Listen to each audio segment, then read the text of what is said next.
Well, welcome back to managerial accounting. And as already told us the other day, when the monkey said put his tail on the railroad tracks, it won't be long now. So this is the last little mini topic of chapter 11, which means this is the last new topic of the course. And it has to do with yield pricing. So what do we mean by yield pricing? Well, there are certain businesses that are service businesses, i.e. they don't manufacture a product, they deliver a service. And these are businesses that have very high fixed costs, and and the demand for their product varies significantly throughout the year.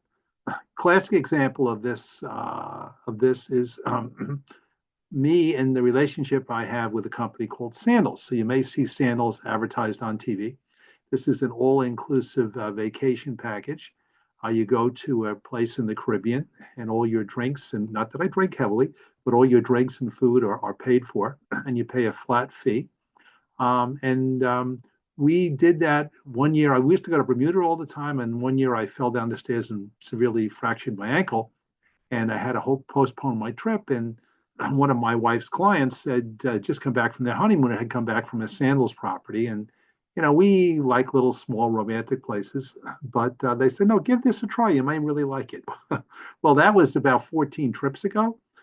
So we're getting ready after I get all my grades in and after we celebrate Christmas, I'll get in an airplane and I'm going to fly to the new Sandals Resort in Jamaica. We've been to Jamaica before, and this is a new one if you're familiar with Jamaica near Dunn's Falls. So we're excited about that. And Sandals is a classic example of a service provider. They don't manufacture anything, they provide a service. And they have a lot of fixed costs. They have tremendous investment in real estate and property down there, all throughout the Caribbean. And the demand for their products significantly varies. So we're going down in January, and you can, our end of December, beginning of January, and it straddles not Fourth of July, it straddles my birthday, which is New Year's Eve, and the new year. So it's late December, early January. Now you can imagine there are a lot of people from the north wanting to go to a warm climate. There are a lot of people looking to go away to celebrate New Year's Eve, and we included. The whole world celebrates my birthday.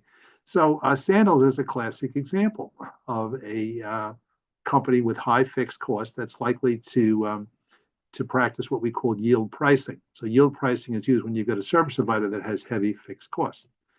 So while we're down there at Sandals, two things are going to happen. One, before we leave, they're going to approach us and they're going to say, hey, come see us. We'll make a special deal. If you book next year, you book in advance, we'll give you a very high discount on what it would normally cost you.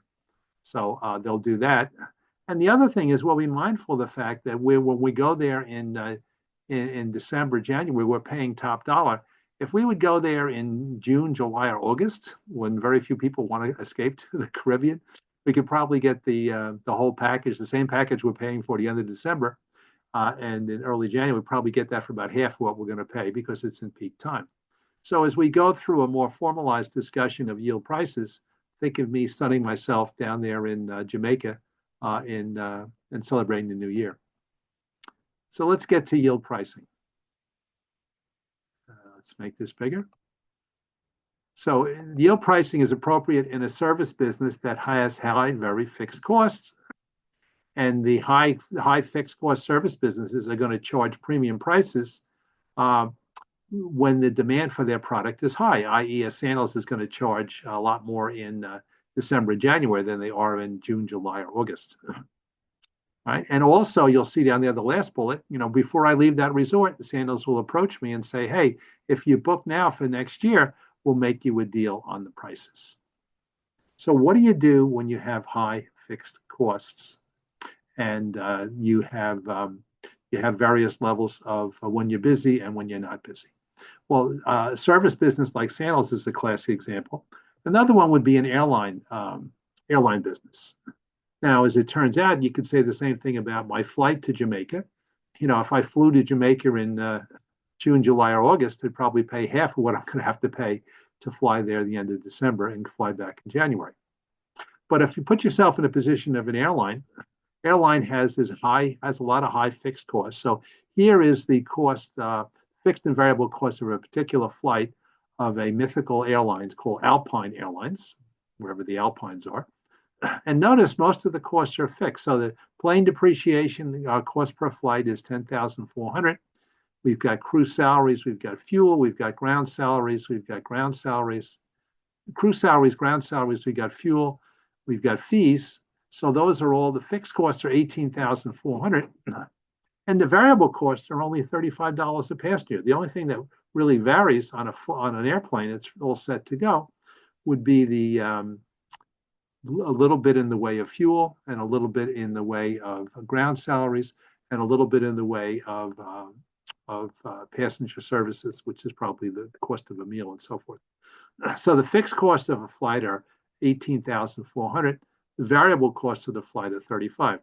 Now I know many of you can answer the question right now and say, hey, if these fixed costs remain the same, if we've got extra seats and we've already hit break even, we would make money if we sold the seats for more than $35. We would still have an additional contribution to profit. And that is indeed going to be the case here. So the plane that we're talking about has the capacity of 200 seats, and 170 of the seats have already been sold. And the average ticket price is $150. So if you wanted to figure out the break even, you would take the cost of $18,400 and you would divide by the contribution per unit, which would be the ticket price minus the variable cost per passenger, which is $35. So the contribution per passenger is $115. So we break even at $160. So what would happen if we've already sold 160 seats, and the plane can sit up to 200 people? What should we charge for the other 30 seats that we have on the plane? Okay, so let's assume that they're going to offer a 50%. So the normal sales price of a ticket is $150. Let's assume we've got some extra seats. And remember, I told you about those people standing by the counter. These could people that could be flying standby.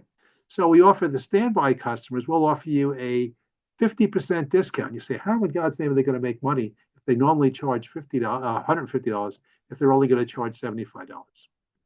Well, we know that what's going to happen here is that we're going to compare the cost of the discounted price of the ticket, which is $75, and the variable cost per passenger is going to be $35. So the contribution margin per passenger would be $40. So if I had 10 standby people that took on that flight, I'd make additional $400. So this is an example of yield pricing. As long as you've reached the break-even point, you can make money as long as you sell the ticket for more than the variable cost per passenger, which is $35. So that's what we mean by yield pricing. Okay, so the rest of the chapter you don't have to worry about. That's all. Rest of the chapter would be the appendix. We're not going to get into the appendix. Let me just close here with what you should be able to do. There we go. We'll close with the summary here. So by the time you submit your homework, you should be able to prepare digital reports for the various types of differential analysis reports for a variety of managerial decisions, which we've now gone through 6 of them. You should determine the selling of a product using the product cost method.